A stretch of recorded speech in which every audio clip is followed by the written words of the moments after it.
Hi, everybody. So, Zoe, can you please first introduce yourself? And that can include your name, majors, minors, your pre-professional track, as well as the school you attend.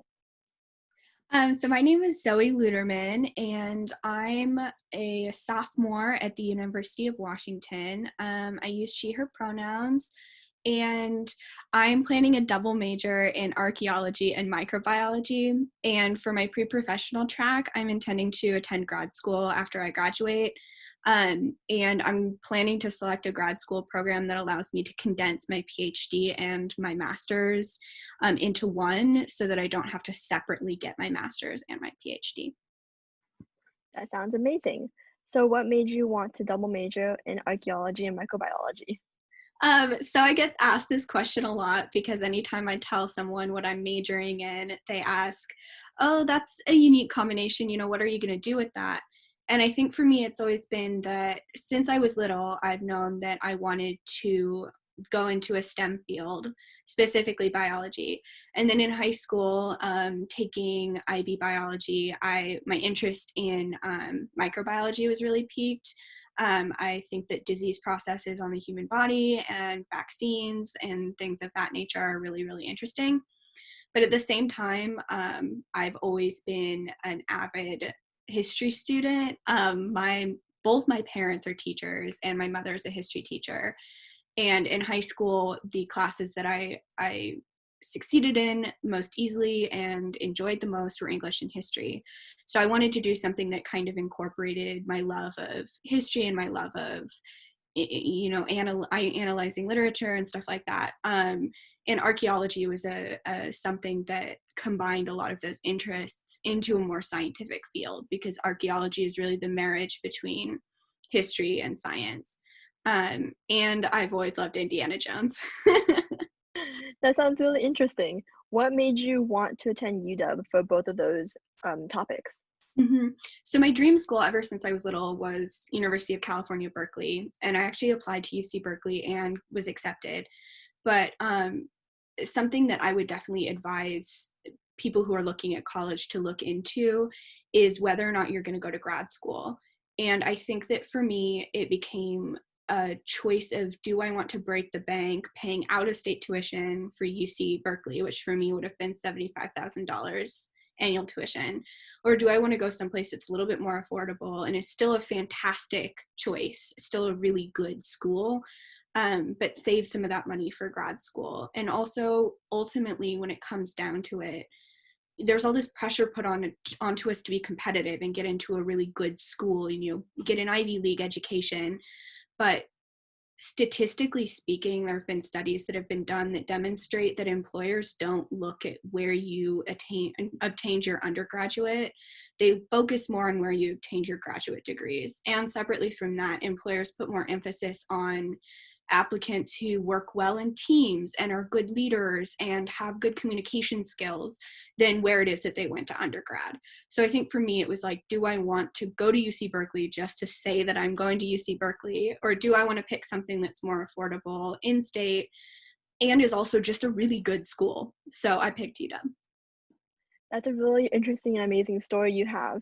Can you talk a little bit about UW, like its academic support, its college, its class to student, class to teacher ratio, as well as dorm life for you? Like overall, how do you feel about the University of Washington?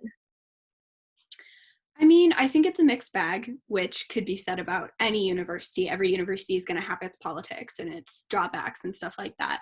But I think that there's this big misconception when it comes to large schools like the University of Washington, that you're going to go there and you're going to be this tiny fish in a sea of so many other fishes, and that you're never going to find your place, you're never going to find your community. And I think that it just takes a little bit more effort, but it's totally doable.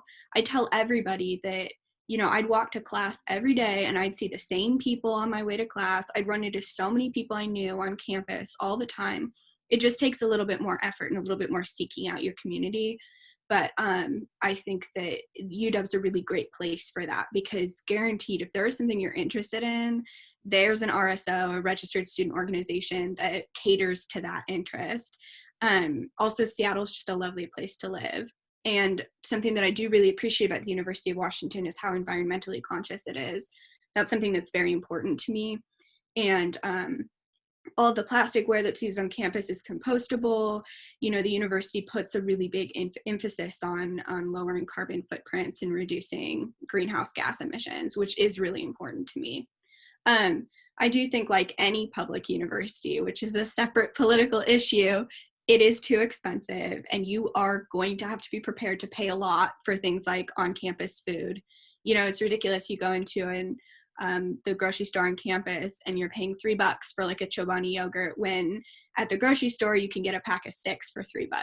So it is just kind of that realization that, you know, you're paying to be there, which is kind of stupid in my opinion, but that's something completely separate. And I think that UW does a good job of supporting students. The resources are there if you need them, for anything from mental health to physical health to your education. Myself, planning a double major is a little bit more complicated. It takes a little bit more like making sure that everything fits into a schedule. And my freshman advisor was extremely helpful and set me up with meetings with departmental advisors for both archaeology and microbiology, both of whom were also incredibly helpful and supportive, and gave me their contact information and said to never hesitate to reach out. So I really think that academic support is wonderful. And I do also think that despite the fact that you might be in some bigger classes, especially for introductory courses, and especially if you're a STEM student, in introductory chemistry classes or biology courses, there's going to be a lot of students. But the university does a really good job of having lab sections and quiz sections that are more broken down into smaller groups of kids, so that you have a chance to meet other students and form a really great relationship with like your TAs. And I'm actually intending to work for one of my professors next year. So it's definitely possible, even in larger classes, to make a genuine connection with your professors and with other students. That's great. That is such helpful advice. Thank you so much for sharing that little bit about that. I know you lived in the dorm this past year. What was your experience like living in the dorm? And would you recommend students to dorm with somebody they already know, or to do random, or to find them in Mhm. a Facebook group chat? Mhm. So yeah, I stayed in the dorm. I was on North Campus, for anybody who knows UW. And I was in a triple, so I shared a room with 2 other girls. And one of those girls I knew coming into the school year, and one of those girls I didn't. I was placed with her randomly. Um, and I would say, first of all, that regardless of where you go to school, if they have an option to stay in the dorms your freshman year, even if they don't require it, I highly recommend doing it. You meet so many people that way. Some of my very best friends now are people that I met through the dorms. And it provides a great space and a great sense of community. Living on campus forces you to engage with campus life. So I really think that living in the dorms, even if it's just for 1 year, is a really great way to get connected with the school that you're attending. Um, and when it comes to roommates, I think that that's a little bit more of a complicated issue. One of my close friends at UW, she was roommates in the dorms with her best friend from high school. And it worked perfectly. You know, they loved spending that time together. And since they already knew each other so well, the communication between the 2 of them, you know, everything went super smoothly. But I've also heard cases of people rooming with people that they knew from home where it hasn't gone well. They have a falling out, or they realize that once they've gone to college that they've changed, because everybody does change, and not in a bad way, but everybody does change once they get to college, and they realize that they're, you know, not suited to live together. So I think it's definitely a personal choice. But I would say don't be afraid of being placed with someone random. I know when I was college searching, I was adamant that I wanted a single. I wanted my own space. I'm a very private person. I like having my own personal space. But I could not be more glad that I decided to have roommates, because not only is it such a great learning experience, not only about yourself, but about other people.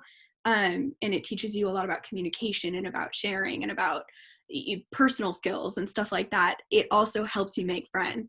And ironically, the girl that I knew coming into my freshman year and was roommates with, we're no longer very close. But my other roommate, who is random, she and I are very close friends, and are part of the same friend group.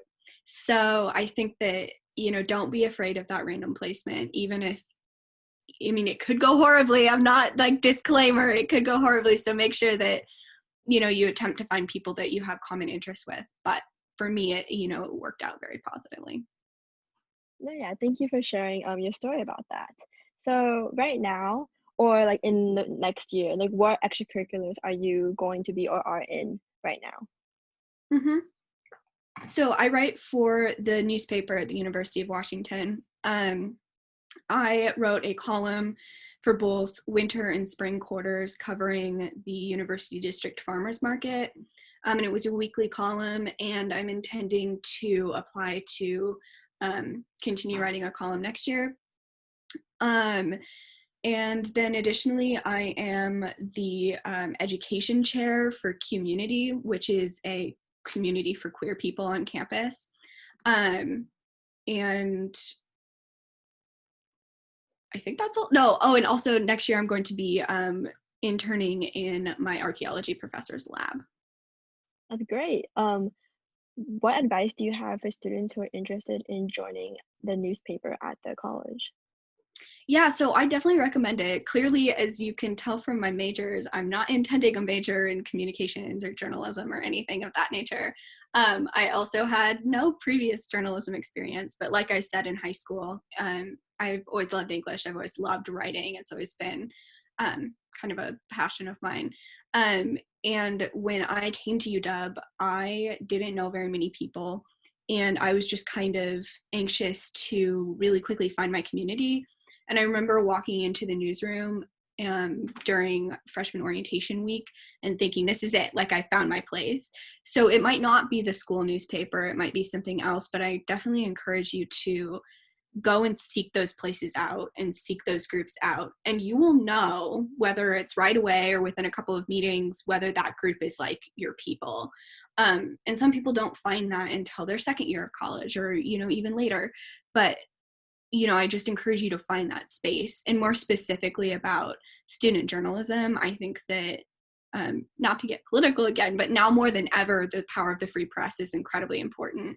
And if you can contribute to that in any way, even if it's being a student journalist, which student journalists are real journalists, it's incredibly meaningful. And I think that it's also really rewarding because I know that I'm far more engaged with things that are happening on campus than a lot of my peers because, I like kind of have insider knowledge working at the paper. I know what events are coming up. And for any of you Queer Eye fans out there, I actually got paid to go watch Karamo Brown give a presentation at UW.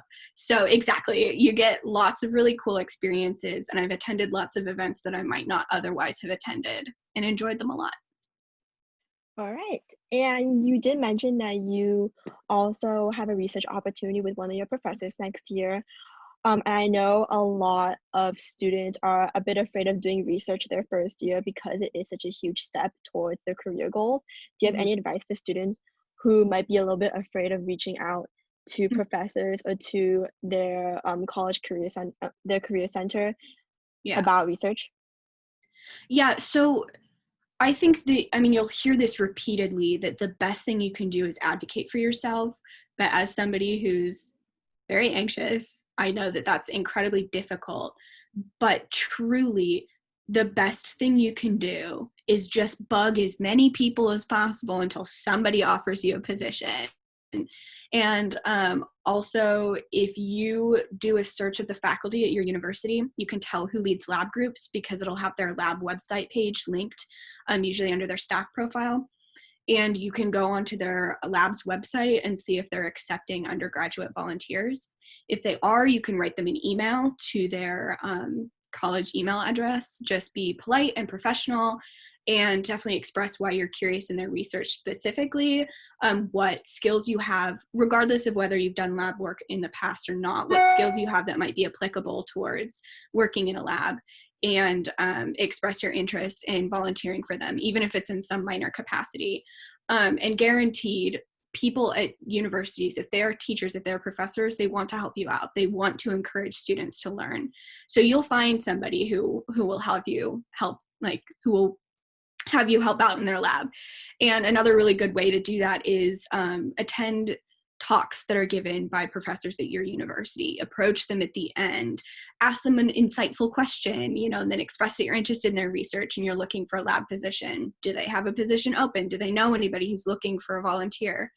And for me, what I did was I took a course and I got to know the professor and I liked him a lot.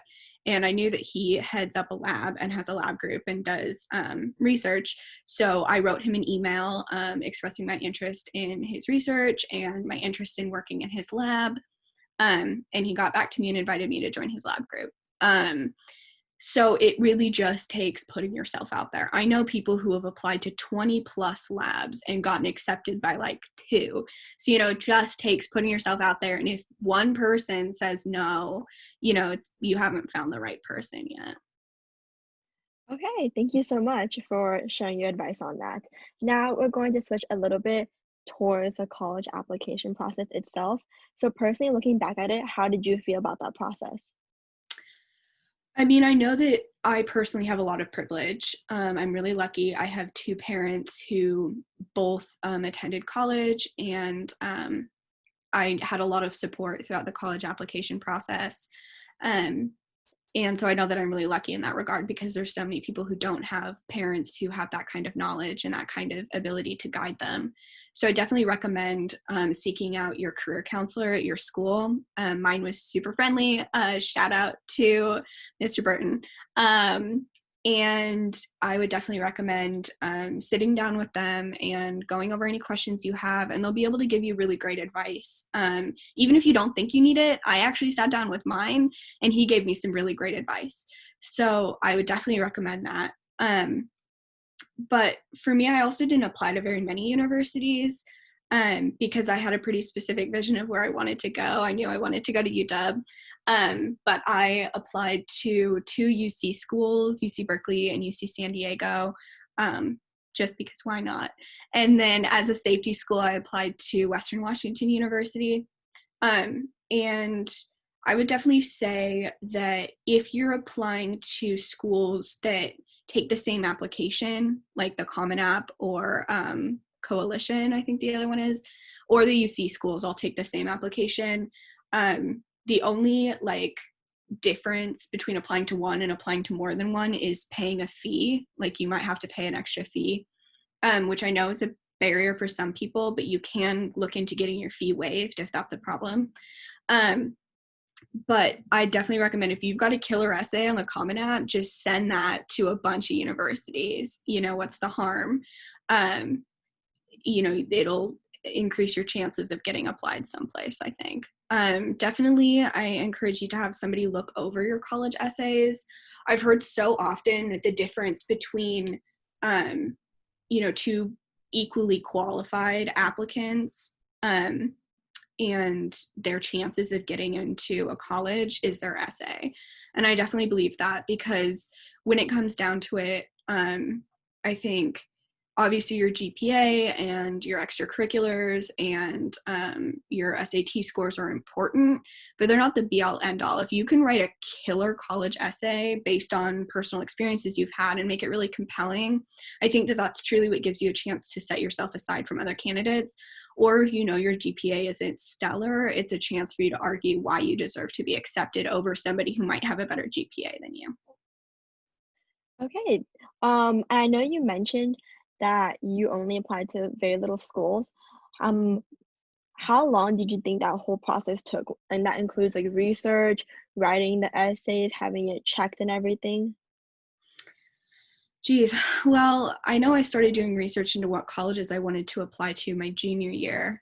And then I think I applied mostly over the summer of between my junior and senior year, and was basically finished by January.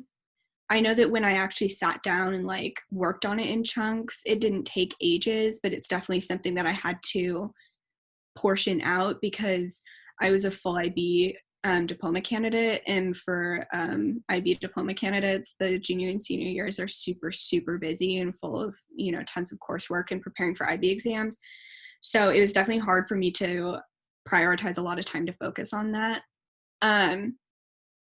But I'd say that it's really doable. You just have to set goals for yourself and say, you know, by this date, I want to have my application for this school done.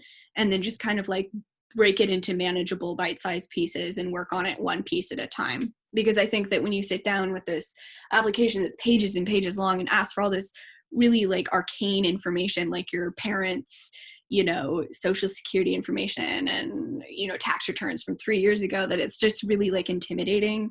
But again, if you portion it out into manageable pieces, it becomes a lot easier. Yeah, that completely makes sense. And when you were looking at like the information and also looking at probably like practice essays and things like that, was there any specific website you used to gain that information? No, I mean, again, I think I'm super lucky because I took IB English in high school. So ultimately, I talked to my English teacher for a lot of inspiration and talked with my mother because she's an English and history teacher. Um, and writing has always, I think, been a personal strength of mine, not to flex. So to be honest, the most difficult part of that process for me was picking what I was going to write about. And I think that that is something that's really difficult. I know that it was really difficult for me, and it took me a really long time to decide what I wanted to write about. Some essays that are pretty specific, you know, like what's an experience that's changed you or something like that, something that will come to mind more easily. But for essays, I know like the University of Washington's main essay is a little bit more open-ended. And that was really difficult for me because you want to pick something that sets you apart from other people, and isn't too, you know, generic. A lot of people pick an injury that changed their lives. A lot of people pick how their experience playing an instrument or playing a sport changed their lives. You know, picking something that makes the, you know, the people who are looking at your application go, whoa, you know, this person's different. Like, this is a really cool, interesting, unique experience. Um, you know, some of the best college essays I've read are just a little bit like weird, like they're on a little bit of a weird topic, or they're a little bit funny, or they really make you think about something. I personally wrote mine about fossils. I wrote about fossil hunting with my granddad and how that inspired me to think about the past and then to think about the future and how I want to be involved in that future. So I think even something like that, something kind of silly like fossil hunting with your grandfather, can make a really good essay topic. No, yeah, that sounds like a really interesting writing topic, and thank you for sharing a little bit about that. It was really good advice and about how you think everyone should step outside of the box when it comes to writing. I Yeah. looking back at it, I know you mentioned your entire application process though, but looking back at it, would you have changed anything about that process? I mean, I would say that's difficult because hindsight is 2020. Um, I almost wish that I hadn't spent so much time applying to 4 colleges when I knew I couldn't afford some of them. But at the same time, far be it for me to tell anyone to not apply to their dream school just because they think they can't afford it.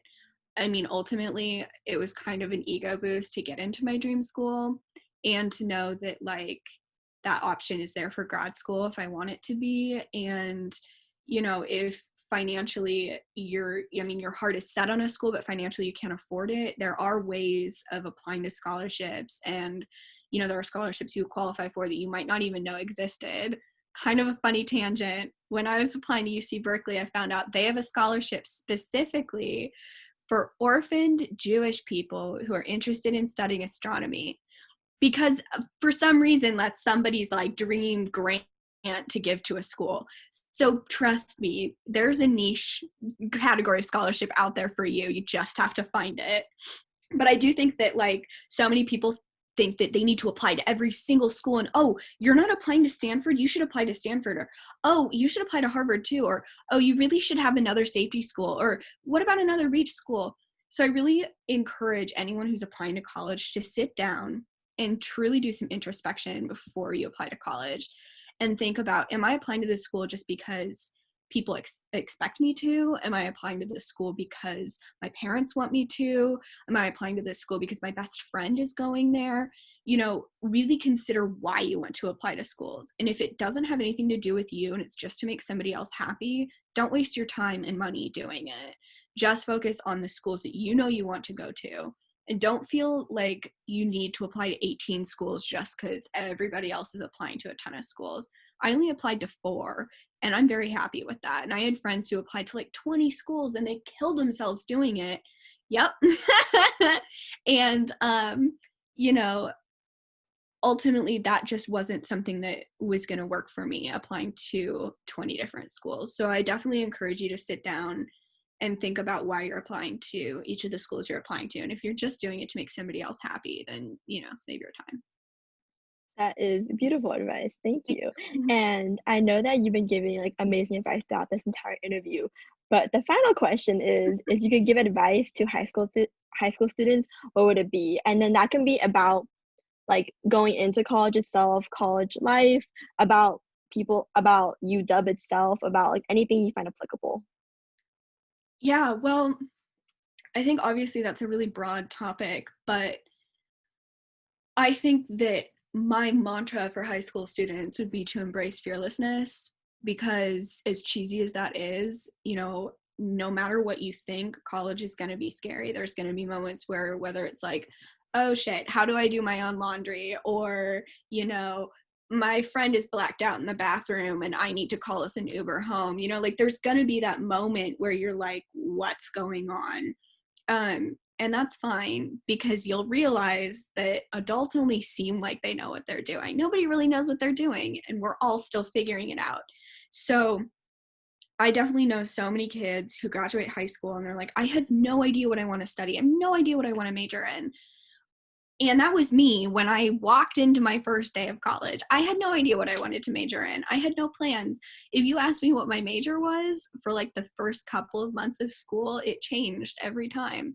So it's totally fine to not know what direction your education is going to go, because there's no timeline for you to decide right away. Take some classes in college, figure out what it is that you're really interested in, figure out what it is that you're passionate about, and then study that, because in the long run, that's going to make you far happier than studying something just because, you picked it, or because your parents want you to study it, or something like that. I would also say, as difficult as this is, and as much as you're going to say to yourself, no way, my friends and I are different, if you go to the same school as friends from your high school, don't lean on them too much. It's really nice to have familiar faces, I'm not going to lie, especially when you start feeling homesick, but make sure that you make your own friends, because college is the biggest time to become your own person and to grow your own confidence and grow your own sense of self. And it's really difficult to do that if you're constantly being reminded of who you were in high school. And that sounds pretty harsh. And I'm definitely still friends with people that I went to high school with. But at the same time, it's been instrumental for me in my personal journey to make friends with new people and put myself out there to meet new people. And so I would definitely encourage you to not stay in that bubble of people from your high school if you're going to a college that has a lot of people from your high school. I don't really know if there's anything else.